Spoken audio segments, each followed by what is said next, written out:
For the past 2.5 decades or so, Kathy Page's books have explored themes of loss, survival, and transformation. Her narratives explore the magic by which a bad hand becomes a good chance. She once said that much of her fiction is preoccupied with the relationship between individuals and the law. Law with a capital L. Not just the judicial system, but with the bottom line rules of the communities in which people live. Kathy's father's passion for books, her mother's habit of exaggeration, and the general craziness of their family household are, she admits, probably behind her compulsion to write. So too is her ever-curious mind. As a child, Kathy loved everything school had to offer: writing, science, art. She is best known as a novelist, but has also written short stories and written for television and radio. Her nonfiction is widely published in newspapers, magazines, and anthologies. Kathy has a Bachelor of Arts degree from York University in England and a master's degree in creative writing from the University of East Anglia, where she studied with Rose Tremaine and Malcolm Bradbury. She has taught fiction writing and literature courses at universities in England, Finland, and Estonia, and she's held long-term writers' residencies in schools and in a variety of other institutions and communities, including a fishing village and Her Majesty's Prison Nottingham in Britain, a Category B men's prison. She has trained as a counselor and psychotherapist and worked briefly in a therapeutic community for drug users. She has also trained as a carpenter and joiner. This diverse life and work experience served to enrich her fictional worlds. Kathy's writing accolades began in childhood when she won writing competitions, what she describes as a bizarre children's cruise around the Adriatic and a bus trip around Europe. She has gone on to receive the Eastern Arts Writers' Bursary in 1989, the Hawthornden International Writers' Retreat Fellowship in 1992, a Travel Writing Award for Pike in 1992, an Arts Council Major Bursary in 1994, the Bridgeport Stories Short Story Prize for My Beautiful Wife in 1994.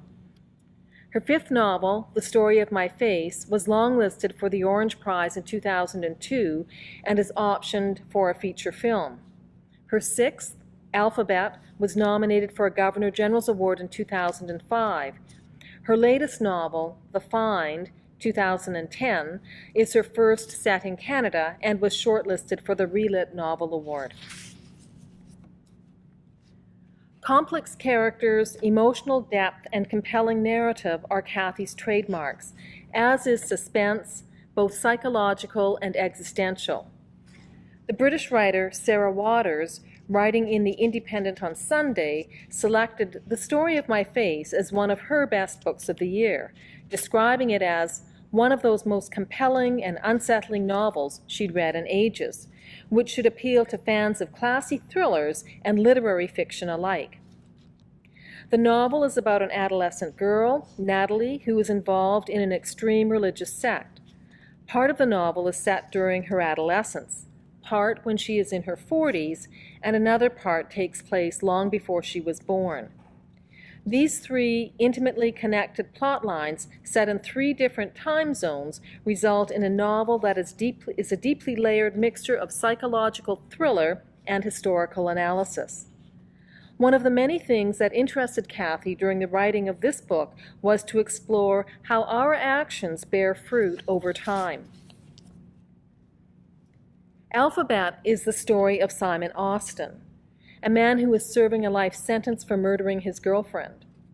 The novel is a kind of rebellion against what Kathy calls end of story, a pronouncement of defeat she heard when prisoners described their lives and crimes. Nothing's inevitable, says Kathy. In the eyes of many, Simon's life should have ended when he went behind bars, but that's where it actually began. In prison, Simon learns how to read and write. In this novel, Kathy is interested in the ideas of rehabilitation and change. What really interested me, she says, was the notion of someone who needed to learn to love. I wrote the book to explore that notion. Her latest novel, The Find, is her first set in Canada. Inspired by a visit to a Courtenay museum, the main narrative focuses on the fictional discovery of a huge pterosaur in a small, fictional Vancouver Island town, and the ensuing conflict over its meaning and ownership. This novel delights, intrigues, and teaches. It intertwines archaeology, science, First Nations politics, academic politics, social commentary, Huntington's disease, family relationships, and romance. And, importantly, it speaks to political conflicts of our times, conflicts informed by differing worldviews. While Anna Solowsky, the novel's protagonist, wonders that surely there's a difference between science and storytelling, Scott, Anna's friend and a volunteer she recruited for the excavation site, thinks that stories were as real as science, and maybe of more use. In her review of the novel, Claudia Casper proposes that Kathy is at her best developing the political and personal nuances of conflict. Fred Stenson declares that Kathy Page reminds us of what a novel can do, that almost nothing else can. Take elements as different as dinosaur hunting, land claims, inherited disease, and abuse of power, and link them with grace and necessity. With her husband and their 2 children, London-born Kathy Page immigrated from England to Salt Spring Island in 2001. Here she has more than a room of her own. She has a small studio of her own, a retreat for writing nestled in the trees on her Salt Spring Island property. The studio is about a 10-minute walk from her house and is unfettered by technology and the distracting pull of wired connection to the worlds outside. The Find is the second novel that she has written in this studio, Alphabet being the first. In the Finds, Thanks, and Acknowledgements section, Kathy Page asserts that in every novel there are many seams between the real and the invented. To this I would add, those seams between the real and the invented are, in this novel, often porous. Our thanks go to our author for her careful, extensive research and for her creative flights of imagination, for giving us a novel which, in the words of her character Scott, vision and reality coalesce. It is our privilege to welcome Kathy here today and have her say more about her fascination with monsters, both real and imaginary, and the ways in which her scholarly research and creative talents fuse. Please join me in welcoming Kathy Page. The thing that's interesting for me right now is to be faced with actual people, because although I teach here at FIIU, at the moment I'm completely virtual. So being here in front of you is a change and quite exciting. I'm wondering, are there many writers or would-be writers in the room? Oh, some. Good. Are there any paleontologists? It's good to know. Know what I'm up against. I'm going to be offering a kind of hybrid, or perhaps it should be a tribrid performance today. There's at least 3 elements to what I want to talk about. First of all, there's some readings from this novel, The Find, which will serve as the connective tissue between 2 different but connected talks. First of all, a glimpse into the kind of research that writing a novel involves, the kind of novel that I write anyway. And secondly, an attempt to consider what might be at the root of my and our possible fascination with monsters. So you could say that the presentation will be rather appropriately be a sort of monster in itself, as is the novel that it rises from, in a way. As well as being about the discovery of an extraordinary creature, The Find is a novel in which several genres have been combined. And perhaps I should not say this, but I will. It's rather like one of those imaginary beasts in medieval bestiaries where a lion's head has been mixed with a scorpion's tail and grafted onto a horse's body. And yet still, if you think about it, and if it's done well, if the result is only as strange as the elephant, giraffe, or platypus. Here is the chimera. We have a snake, a goat, and a lion, and it's not looking very happy to be in a museum. I should begin with 3 quite short readings, just so as to set you up with some information about the book, some experience of it. They all come from near the beginning. As we've heard, the find centres around the fictional but very plausible discovery of the fossil remains of an enormous pterosaur, a flying lizard from the Late Cretaceous, a fabulous beast, at least as big as a floatplane. It's found in the shale of a riverbed somewhere here on Vancouver Island, BC. And this reading comes from very near the beginning of the book. The protagonist, Anna, and 2 colleagues, all of them from Alberta, have been prospecting in an area where there have been excuse me, recent discoveries which suggest a coastal environment back in the Cretaceous era. The 2 men had to leave, but Anna has insisted on continuing alone. Anna turned and walked slowly on and up the gorge. The landscape was discernibly wilder, as if, within less than a kilometre, she had passed through some invisible boundary. It was fascinating to be somewhere where trees, the enemies of paleontology, grew with almost insane vigour, where most of what existed in fossil terms was concealed. The gradient rose more steeply, and the cliffs to either side were increasingly rugged. She examined these through her binoculars, bounded with dark grey shales and fawn-coloured sandstone. They reached up perhaps 15 metres high. At the top, rising out of a thin layer of dryish yellow soil, the conifers grew denser and older than those planted in the planted forest closer to town. Ravens launched themselves noisily from a tree ring far above her, creaked across the valley, then soared into the sky, leaving a single bird perched on a branch, head cocked, apparently observing their flight. And then, as she emerged from a slow rightwards bend in the river's course, she saw, as if laid out as a gift, her find. A long line of protruding nodules in the riverbed shale. It could only be the spinal column of some enormous creature, long dead, buried, and then slowly exposed again, and now ready to be seen. But at first, it made no sense.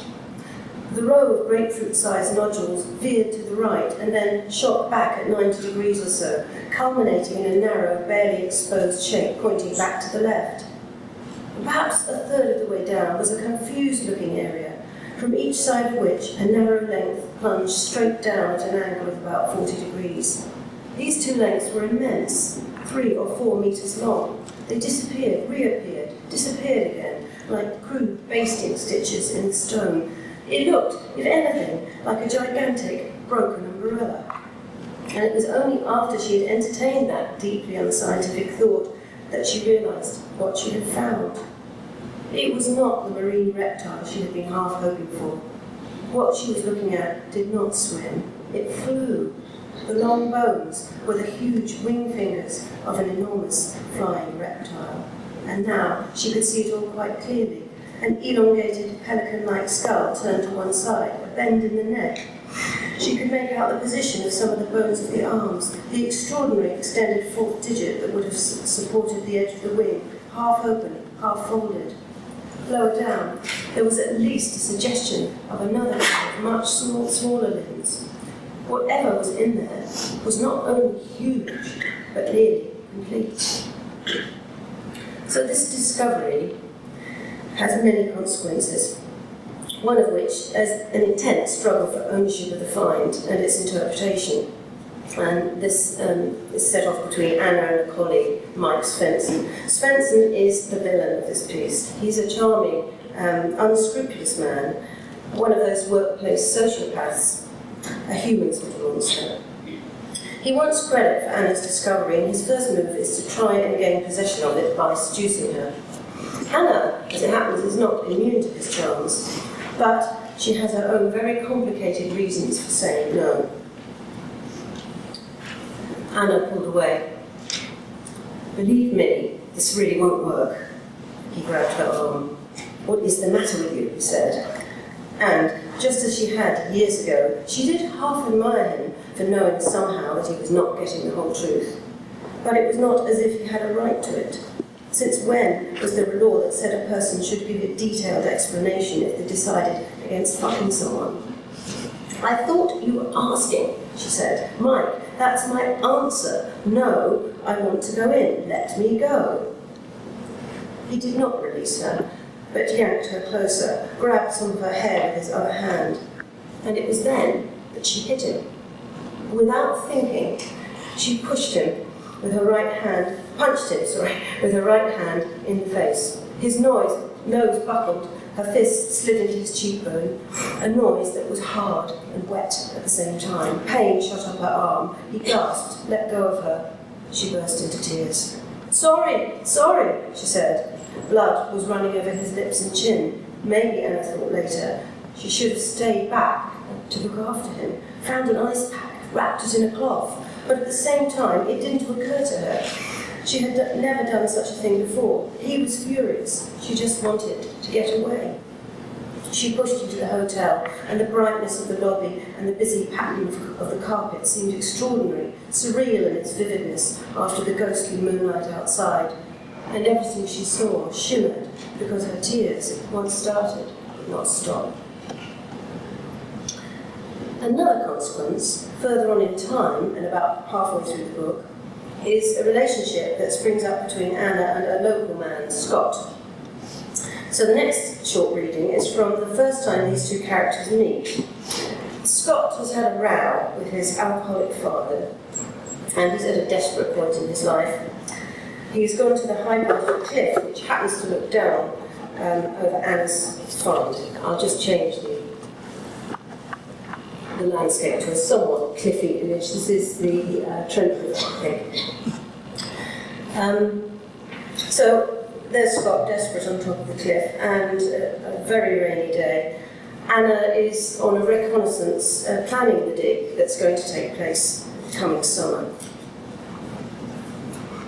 Can't leave, Scott thought, staring down at the water, skittering over the rocks on the other side.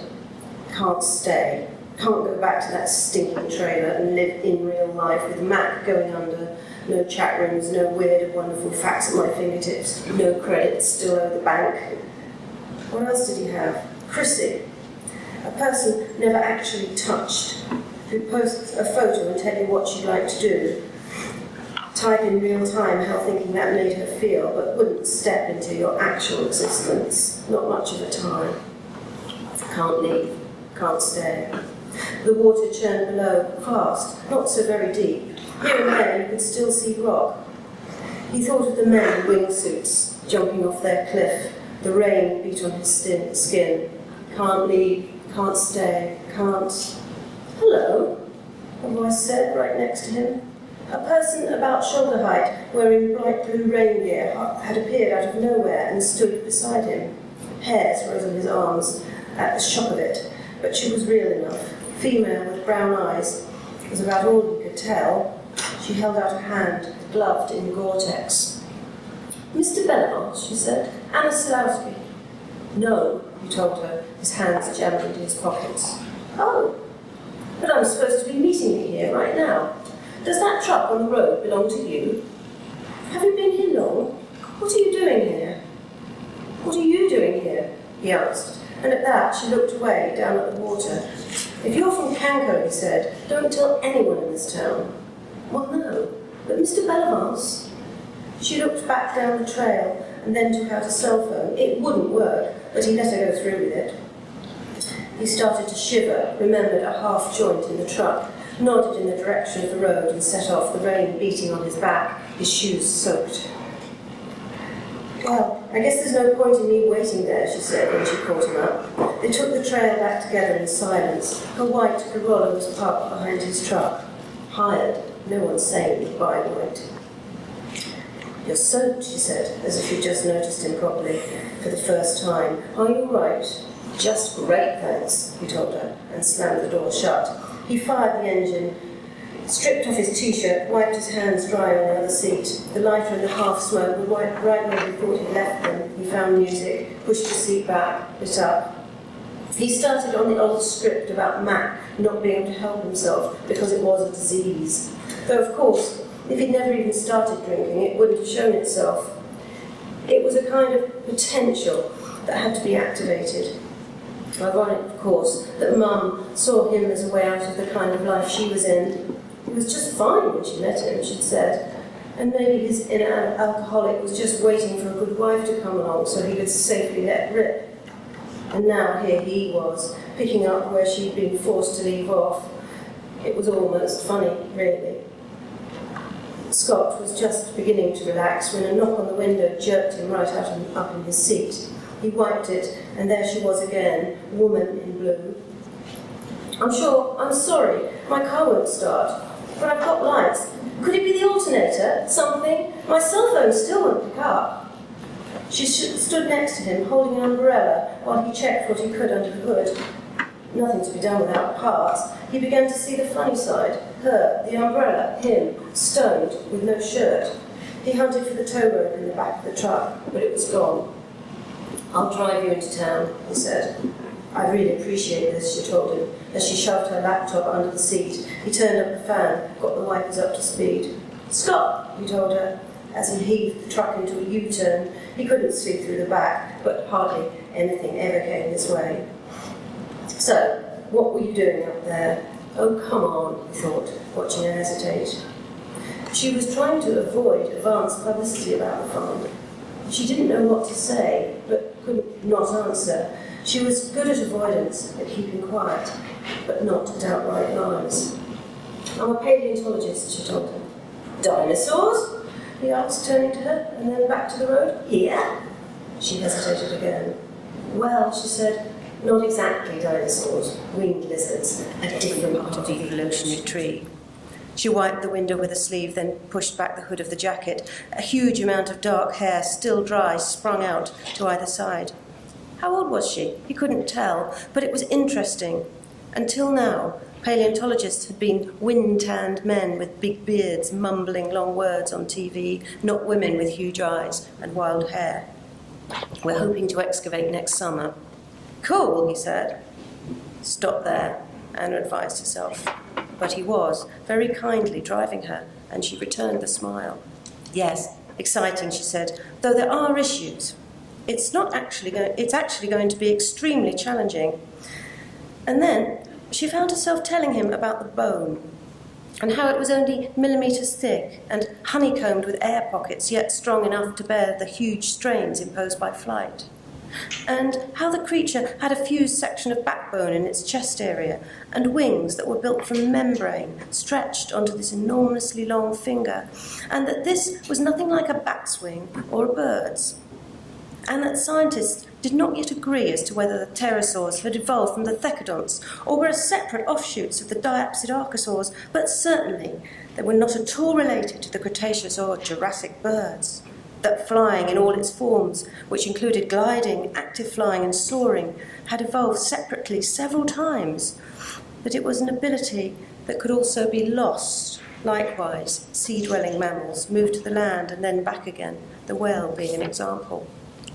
Air, Anna told Scott, and it was something that stuck in his mind afterwards. Air was basically a thin fluid. They could think of themselves as standing or now driving on the very bottom of an ocean of air. Flying, she said, was really a kind of swimming. And by this point, they had arrived at the Mountain View Hotel, where she was staying and he worked.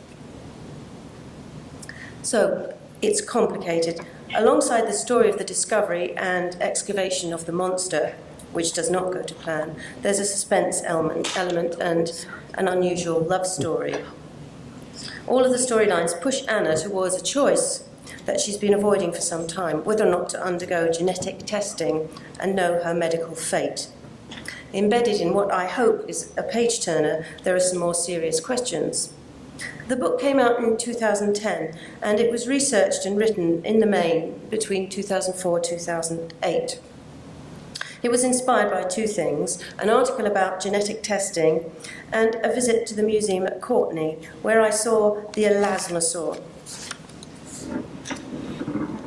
People who live in this area may well have seen it too. This was discovered in the Puntledge River some years back by Heather Trask, who at the time was a child. I was stunned by it. I thought it was both obviously monstrous. It's often described as a turtle threaded through with a snake. It's a very strange body. It was monstrous but also beautiful. And what struck me immediately was that it had changed the lives of those who found it and of many people living in the community. And even of the structure of the community, because the museum had been forced to move into a larger building in order to accommodate it. So I saw in it a powerful and, to me, very exciting intrusion of one world into another. I think that's what fossils do for us, whether we're scientific rationalists or Christians or Aztecs.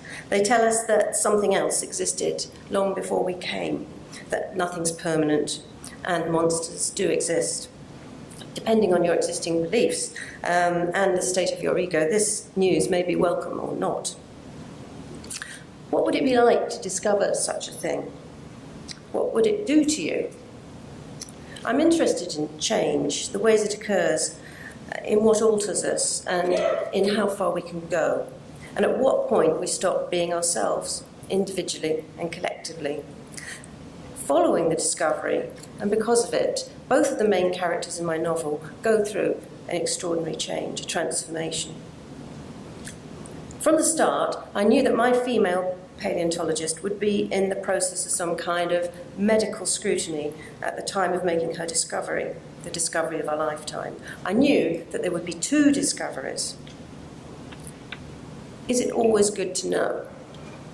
This question arises with increasing frequency and in a very personal way now that we're using more and more genetic testing. And it arises especially acutely with Huntington's disease. It's a neurodegenerative disease which has onset in middle age and is currently incurable and not very treatable either. Another monster. So, as I began to think about the novel, something I had to find out about was genetic testing, and in particular its protocols, the careful way it is organised to ensure that people do not rush into knowledge and regret it. Doing this was an absolute revelation and provided me with one of the elements that structures the story. The other structuring element is the paleontological process from discovery to description. These two processes are interlaced in the book. So in many ways, I would say that the research for this book created it. In order to write the find, I had to explore three main areas: the paleontology and paleontologists in particular, the natural and cultural history of the area I was basing my town and the find on, and genetic testing and Huntington's disease. At this point, I think I should say that I write realistically about a world very like this one, but I do want the writing freedom that comes when I'm not dealing with actual people, places in my fiction. I don't use the research I've done raw. I find out and then I transpose, alter, cut and paste, blend things together. I like to think of stories as taking place in a parallel but separate universe, one connected to our own along some kind of hinge or seam. In the find, one of these seams would be the land itself and certain aspects of the geology of Vancouver Island around here, Puntledge River, not very far from here at all, and in particular its fossil-bearing shale. That's real and it's in the story. Likewise, the testing protocols.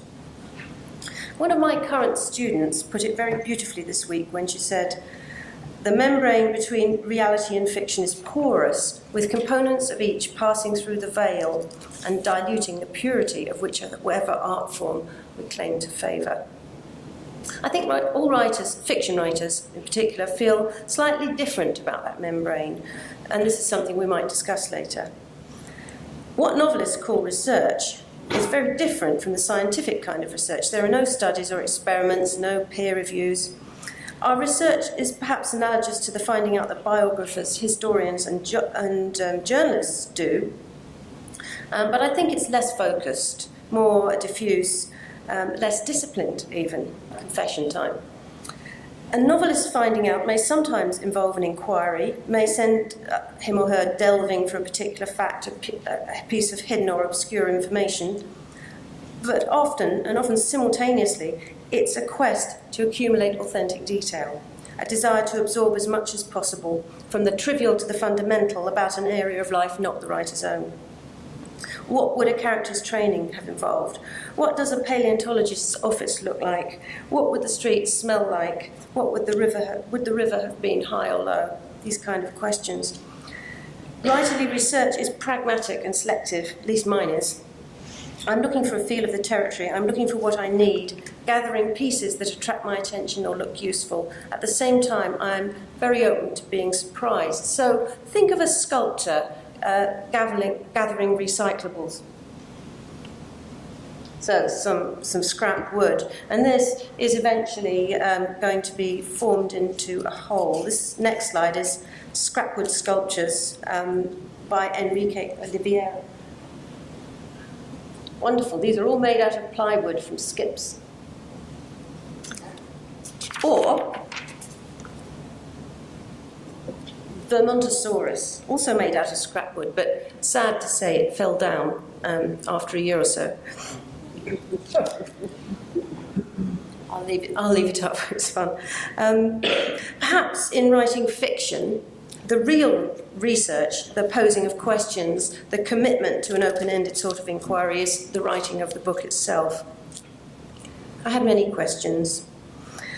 If Anna finds out about her medical fate, what does that do to her existing relationships? If she tests positive and discovers that some years down the line her fate is a radical and unwanted change, what will that do to her? When she gets sick, will she stop being herself? What does she really need to be afraid of here? Are there monsters? In order to understand Anna, I began to look into paleontology. It seemed to me that despite the hard science involved, paleontologists were storytellers, spinning elaborate narratives from scraps of evidence, some of it thrown up from the ground beneath their feet, some of it current wisdom applied in retrospect. In that we've all evolved from somewhere, ultimately from the same cells, paleontologists are telling us stories about our origins, about our role in nature, about vanished worlds. And in so doing so, they resurrect and recreate those vanished worlds. Storytellers have always done this. I read about paleontologists, and I interviewed several, some local, others from elsewhere. I spent time on the Puntledge River. I travelled to the Royal Tyrrell Museum several times for some of my interviews, and again later to attend a paleontological conference. This was an extraordinary event, baffling, since paleontology is a discipline with a very specialised vocabulary, and I understood perhaps a third of it. It was as if I had woken up in another country, another planet even. But being an outsider can lend an acuity to one's observations, and I had plenty of time to people watch. I began to get a sense of my main character, a woman making her way in what is still a somewhat male-dominated field. I began to see what made paleos tick, and how this particular eccentric outdoors branch of academia organised itself. Almost everyone I spoke with felt that he or she had been drawn at an early age towards bones, rocks, rock formations, or ancient things in general. Often they had attached themselves to some expert or other and been encouraged and monitored over the years until they could formalise their studies. In that way, again, paleontologists are rather like novelists. Despite these similarities, I could not be a paleontologist. My interest is in people, living animals. So this novel isn't, as my kids were prone to saying as I worked on it, Mummy's book about dinosaurs. It's a story about a group of people whose lives are touched by a vast creature they discover. I hunted for a long time to fix on which exact creature this was going to be, and it held me back. I wanted the find to be very significant, but in order to avoid following life too closely, I wanted to steer clear of marine creatures, such as the Courtenay elasmosaur and the huge ichthyosaur that had recently been excavated by one of the Royal Tyrrell Museum's paleontologists in northern BC. and that was being prepared, cut out of the matrix surrounding it while I was there. I was very sorry it had been taken. Then, one of the paleontologists suggested a pterosaur, a flying lizard. It fitted perfectly with the environment that's exposed in that area, and he said it was the kind of thing that they were just desperately hoping to find. It was a gift. A huge flying animal is easy to get excited about. Years later, when the book was out, I contacted a local paleontologist in the hopes of borrowing a photograph for a talk I was going to give. Did I realise, he asked, that there had been a pterosaur discovery just recently on Hornby Island, very like the one in the novel? I did not, but soon discovered that something very close to my find had been taking place for real, only 2 hours' drive from where I sat typing away, and just a few miles from the novel's fictional setting. The Hornby pterosaur was smaller than Anna's, but still pretty substantial, and the real discovery involved a female paleontologist and some sort of controversy as to exactly who had found the specimen. The Hornby news was only now emerging following the publication of the description, but the discovery itself had taken place back in 2004, just when I was working on my book. So that membrane is more permeable than you think. Fossils. Extinct creatures. How do we feel about them? What do they mean for us? What are we looking for? This is a group of academics on a conference in Toulouse looking for pieces of dinosaur egg in the grass. It's just there for light entertainment, really. It's quite easy to forget that we postmodern, supposedly scientific and rational people are not the first to find fossils. They've always been there. Adrienne Mayor argues in Fossil Legends of the First Americans that many legendary monsters and stories about ancestors or previous creations could have been inspired by fossil finds. The Aztec thunderbird, for example, might well have arisen in response to a pterosaur find. This is a pterodactyl, not quite the same thing as a pterosaur, but for our purposes, good enough. One of the things fossils do for us is let us know about extinction and the vastness of time and the slow processes of geology and of evolution. And this is why the Victorians, and even some contemporary Christians, struggled to interpret them, to fit them into a creation story that makes no mention of such things and takes place over 7 days. Even without the challenge to one's entire theology and worldview, the idea of vanished worlds and past extinctions is not, especially in our current situation, a comfortable one. The next reading gives you a brief glimpse into Anna's childhood. In this passage, we see her with her father, a naturalist, from whom she has inherited a great deal, good and bad. Anna brought home from school a school field trip a scorpion fossilised in limestone, which she told her was 400 million years old. She had already seen dinosaur skeletons in the museum, but it was the simple scorpion, its plated body, just like that of today's arthropod, that made prehistory real. There, in the sunny kitchen with Daddy smiling at her and Vivaldi playing on the radio, she knew for sure that there had been other worlds, as vivid and as complete as the one she herself inhabited. She knew it for sure now because they had contained not just storybook monsters, but shellfish, plants, insects, and tiny organisms completely invisible to the naked eye, just like, but also completely different to, those she had seen in her microscope. All the time, the world was changing into whatever would come next, a thought that was frightening, yet at the same time wonderful. Anna grows up into someone who, as they say, reads the rock. Prospecting, she explained, is a special kind of seeing. What she did was to read the rock, interpret its patterns and irregularities. She knew how brittle and how dense it was, when and how it was formed and later deformed, where the planes might break apart, what it might contain, how, if need be, it could be removed. At the same time, she pictured what might have lived in the environment the rock implied. She knew from experience the architecture of fossilized bones and their texture compared to that of this particular rock. She could hold the knowledge of a vanished world in one part of her mind and at the same time open her eyes to what was there now, right in front of her. The two coalesced, and she was able to see both what was then and how it had been brought into being. I wanted this sense of there being a vanished world to permeate the whole book. Anna is a person who can choose to come face to face with more certainty than most of us do, with a more than merely abstract understanding of her own extinction. And this is something I try to express not just through the action of the story, but also via the settings and the imagery. I wanted time to be in the plot. Here, Anna is driving home after another confrontation with the evil Svensson. Darkness, 21st century darkness, rushed by outside her hurtling metal box. Her headlamps were reflected for a moment in the eyes of a roadside coyote, then gone. She turned up the music, drove on, homewards. She knew she must fight. She'd not let Svensson elbow her out of her part in the collective attempt to know something of the enormous, intricate story of life on Earth. Those moments found again, sometimes almost whole. She wanted those glimpses, just as she wanted to know the pleasant present-day flora and fauna, to identify the blue beard tongue and the anemone, to hear the horned owl at night and know what it hunted.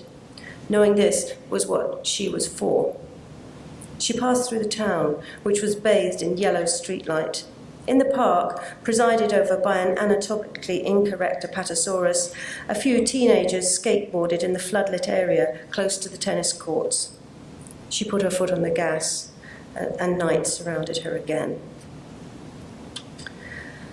Much of the story of the find is the story of the excavation itself, which takes place right under the tertiary Cretaceous border, a blurred, pale grey line which marks a massive extinction.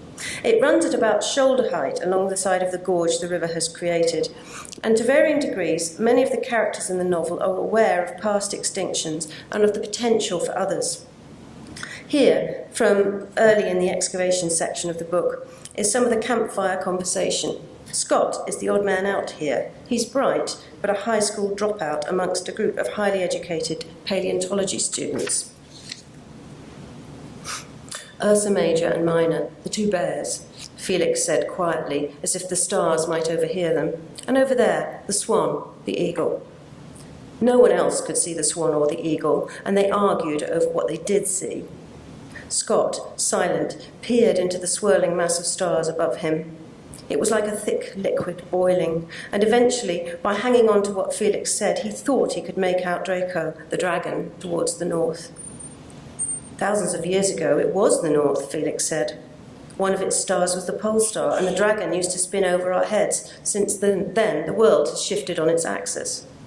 What do you mean, shifted? Scott asked, sitting up. Everyone laughed. But still, it felt more or less okay. Bit by bit, Scott, Greta said. Not so you'd notice. Actually, Felix corrected her, some people think the axis has shifted very dramatically in the past, and will do so again. The magnetic pole, on the other hand, is wandering all the time. There's clear evidence of big shifts back in the Cambrian. The world was full of boiling iron, Felix told him, which surged and sloshed around inside and responded to external forces. Of course, it could be tied into climate change, or vice versa. Don't get me started on that one. My family's in Alaska. Enjoy the stars. Scott smoked and was digging into his thigh, but he ignored it. If you looked at the stars long enough, it made you feel as if you were vanishing, becoming smaller than one of those pricks of light. And at the same time, your mind spread open, taking them all in. The novel explores the meanings the find has for Anna. She begins off seeing it as hers, but ends up feeling otherwise. And likewise for other major characters. But the discovery also has political and spiritual meanings. It's on land claimed as the traditional territory of a fictional First Nation, the Stalquatchie. Angry about a lack of consultation regarding the excavation and supported by environmentalists, they mount a protest against the dig and bring it to a standstill. So I'm going to read just a small part of a long scene in which the protesters, led by Alan Courtenay and Anna, explain their positions to each other. Anna, Courtenay, and two elders are standing right by the half-excavated find in this scene on the bed of the river. It's the first pterosaur ever to be found in this bed of rock, and that's why it's of huge international scientific importance, Anna said. As if the words coming from her mouth were traffic at an intersection, Courtenay raised a hand to signal stop. It's also Big Crow, the bird ancestor, he said. After a moment or two, the shorter of the two elders continued for him. There was a flood. Big Crow snatched up the last surviving man and his woman, who had a child in her belly. He was going to devour them, but the man promised they would not fish above the second bend in the river, and that every time they had a catch, they would leave the fish on the stone for Big Crow, and that all their children would do the same. Do you remember this? He asked with the ghost of a smile, looking over Anna's shoulder to where Scott stood. That's a fascinating story. What's so very interesting, Anna pointed out, is that it does have a flood in it because the geological record indicates that this area had been flooded at various times, including during the Late Cretaceous, though that was long before people, of course. Sea levels were rising then because of atmospheric conditions, and the other connection is that you see the birds as having ancestors. Maybe that idea is a bit like evolution. But if we don't remove it now, it will be destroyed. Water and grit grinds away at the rock, and these concretions here get loosened and then carried away when the river's full, and they're soon broken and dispersed, and once they're dispersed, we can't... Again, the stop sign, the pause. We're not very interested in preservation, Alan Courtenay said. We're more interested that things should be where they belong. There was applause from the crowd then, a ripple that spread from front to back, and Anna knew that she had to go on to find something better to offer. Where things belong, she said, is what I'm interested in too. What we have here is a creature that belongs in a piece of deep time, which we're trying to illuminate and learn from, and also one that belongs in a series of relationships to other creatures of the same era, before and after. And although I found it, it doesn't belong to me. It belongs to no one and everyone. And so it seems to me that it belongs in the museum, where not just scientists, but anyone who wants to can see it. It belongs where it is. The things in the museum are twice dead, the taller elder said. Even the stories they write on the walls there are no longer alive. She wanted to say yes. The pterosaur was dead, and maybe was dead twice or 3 times over, but still it was part of the history of life. And in a way, it was a sacred thing for her too. She wanted to say that she felt as if she did mean well, but suddenly she could find no words. Courtenay smiled. His eyes remained serious, but not, she felt, hostile, not in a personal way. Anna's commitment to her find is absolute, as is the protesters' belief in their cause. Since I hope that some of you might possibly read the book, I shan't reveal how that works out. As I mentioned earlier, I'm not and never could be a paleontologist, but I've always been interested in the grotesque and the gothic, the other, the extreme other, how we relate to it. Preface of my books, which have been mentioned, Alphabet, Frankenstein and the Silver Man, The Story of My Face, they've concerned human monsters or monstrosity of various kinds. But the find is the only one in which the ostensible monster is an animal, a creature that is real and mythological at the same time, long dead, but still very potent.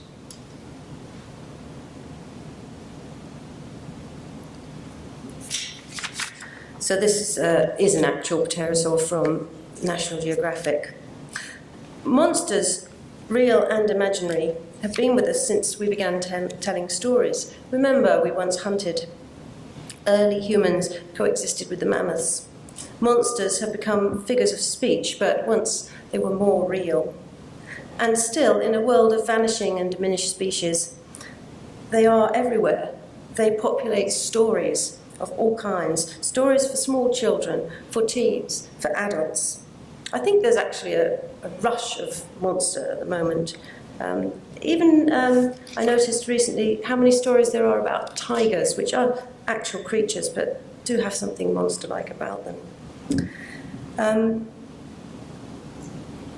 Now, this is a Pteranodon from Conan Doyle's Lost World, and just to quote, the face of the creature was like the wildest gargoyle that the imagination of a mad medieval builder could have conceived. It was malicious, horrible, with two small red eyes as bright as points of burning coal. Its long, savage mouth, which was held half open, was full of a double row of shark-like teeth. Its shoulders were humped, and round them were draped what appeared to be a faded grey shawl. It was the devil of our childhood in person.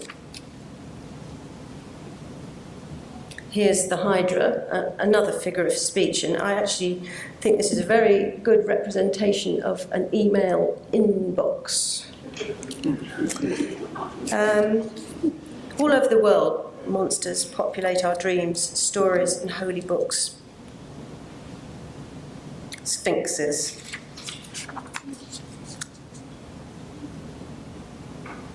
The behemoth and the leviathan. Dragons, of course, which are winged lizards and rather like pterosaurs. So we could say for now that the monster is the thing, not us, which will devour us, death, maybe time. Margaret Atwood, in Negotiating with the Dead, argues that the urge to write and read stories is intimately connected to an understanding of mortality.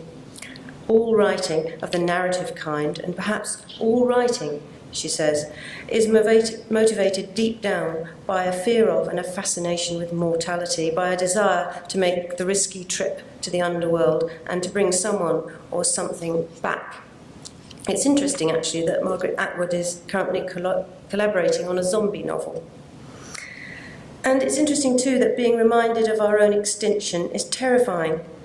Yet, in times when monsters don't exist, we continue to invent them. Is it the case that the more arrogant we become in our relationship to the natural world, the more we need monsters? In the heroic stories, the hero vanquishes the monster. So Tarzan. Yet always there's a new beast or an egg that might hatch into one, or a new incarnation of the old beast. There will always be monsters, but I do think that how we see them and what we do with them, the kinds of relationships we have with them and the kinds of stories we involve them in, all this may and perhaps must change. I'm going to leave the last words to my character, Anna. Life was sometimes terrifying, at other times shot through with bliss. So much in it, all at once. The creep of continental plates, the code in your jeans, the smell of cooking, the memory of your mother's voice calling out to you in your dream, extinctions and creations, the rush of birdsong at dawn, a woman's belly tight with life. There were so many discoveries, those you went looking for, yearned for so much that it hurt, others which lay waiting and which, if you knew of them, you'd do anything to escape, and behind each of them, another, a switchback ride, a dream of flight.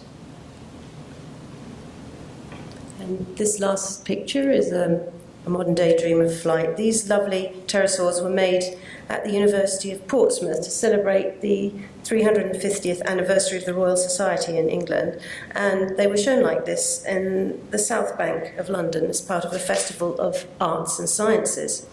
And as a personal touch, the building on your right is where my father used to work. Yeah. So that's the end of my monologue. I think we have plenty of time for questions, so I'm very happy and think you're going to help me maybe identify anyone who has a question.